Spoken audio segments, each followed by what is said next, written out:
ஆலயத்திற்கு சென்று அங்குள்ள விநாயகப் பெருமானை மனதார வணங்குங்கள். அதன் பிறகு வீட்டிற்கு வருகை தந்து வீட்டில் உள்ள விநாயகப் பெருமானின் உருவப்படத்திற்கு முன் விளக்கினை ஏற்றுங்கள். அந்த விளக்கில் ஒரு ஏலக்காயை இட வேண்டும். விளக்கில் இடுவதற்கும் முன் அந்த ஏலக்காயை உங்களது உள்ளங்கையில் வைத்து உங்களது கோரிக்கையை விநாயகப் பெருமான் முன் சமர்ப்பணம் செய்யுங்கள்.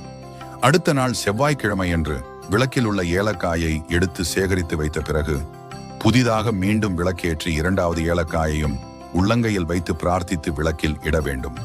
இதேபோல் தொடர்ந்து 7 நாட்களுக்கு 7 ஏலக்காய்களை விளக்கிலிட்டு பிரார்த்தனை செய்து கொள்ள வேண்டும்.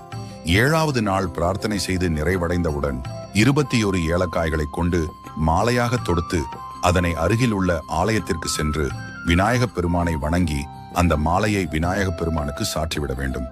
அதன் பிறகு உங்கள் கைகளில் இருக்கும் விளக்கிலிட்ட 7 ஏலக்காய்களை அருகில் உள்ள ஓடும் நதியிலோ அல்லது சிவாலயங்களில் உள்ள குளங்களிலோ